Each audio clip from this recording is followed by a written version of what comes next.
Hi guys, I just got a new laptop and I wanted to share some of my findings with everybody. So on the left, this is my old one. This is what's Lenovo ThinkPad Yoga 14, and sometimes people will call this the 20FY version. Both of these are very similar. The only real difference is the one on the left is a 14-inch screen, and the one on the right is a brand new version that has a 13.3-inch screen. The other difference is the one on the left has a 6th generation Core i5. It's a 6200U. And the one on the right has an 8th generation Core i5. So the 6th generation i5 on the left has 2 processing cores and 4 threads. So it's hyper-threaded.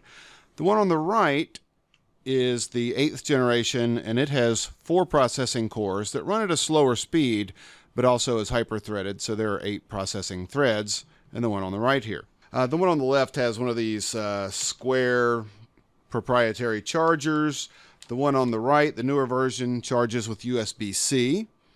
The one on the left has a backlit keyboard, which I really like. The one on the right does not. So the new version doesn't have a backlit keyboard. The one on the right has a fingerprint sensor for logging in, and that's an option. Not all of them come with that, but I liked that. It was about $15 or so. What I'm going to show you today is whenever I get a laptop, if you're an economist like I am, if you're trying to make your money go as far as you can, then the general rule is you want to look for a sale, of course, but then also usually you want to get the processor that you're interested in, but then in terms of RAM and in terms of the hard drive or SSD, you want to get just a little bit of RAM and get a small SSD, because the companies are going to charge you 3 to 4 times, maybe even more, what it costs for you to get RAM, or you yourself to get a bigger SSD and put it in yourself. And I'll show you some of those numbers in just a bit. I'm going to make another video where I show you for the new one. I got 8 gigs of RAM. This has 2 RAM slots. And so I got 8 gigs of RAM in one of the slots, leaving one of the slots empty. And then it came with a 128 gigabyte NVMe SSD. So I'm going to upgrade today. So I'm going to be adding an 8 gigabyte stick of RAM in the open slot to bring it to 16 gigabytes of RAM. And I'm going to be removing the 128 gig SSD and putting in a 2 terabyte SSD. So I got this Intel one here that is 2 terabytes. And I'll show you what that looks like. I'll share with you some instructions about how to do this in another video, and I'll link to that video in the description below. Let me just spend another 3 or 4 minutes here just telling you a little bit more about the difference in speed between these two computers and why I thought upgrading was a good time right now to do so, and how much I spent.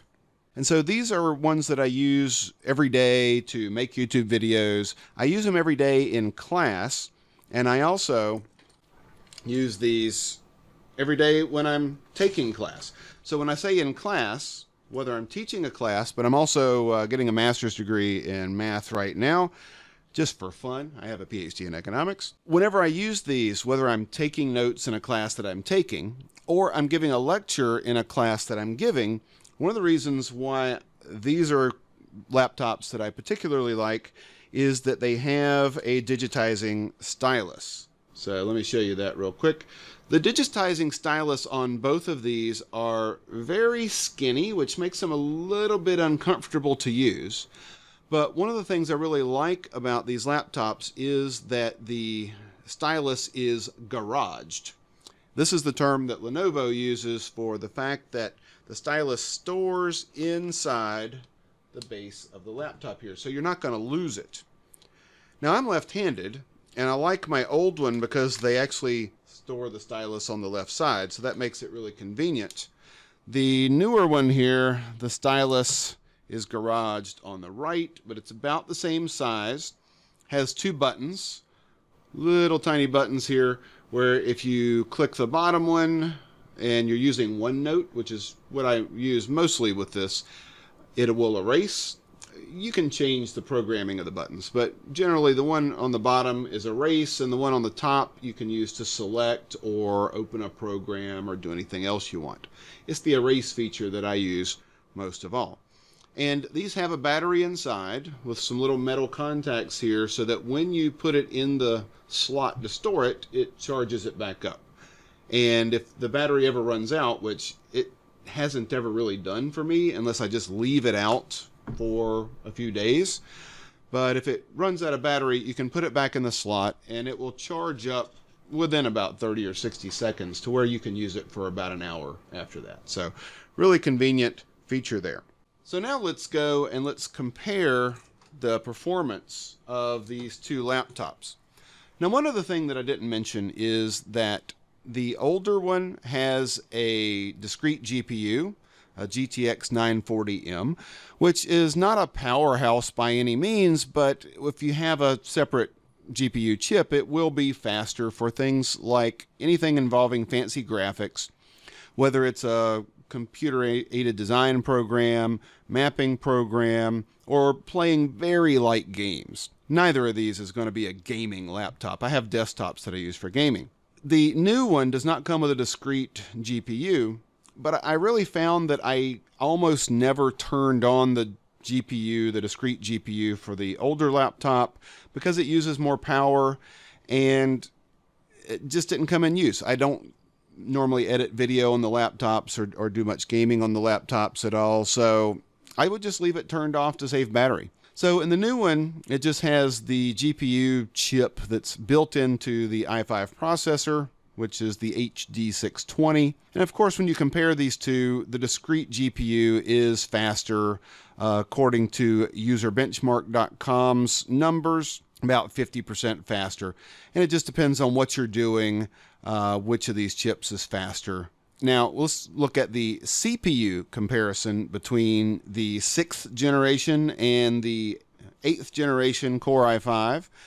So the new one has the i5 8265U, which is, they call it Whiskey Lake processor, the latest revision of the 8th generation i5s. And the older one has the 6200U. The overall benchmark score is about 61% faster, according to User Benchmark. And of course, it's going to depend on what you're doing, but that's a pretty significant increase in speed comparing these two chips.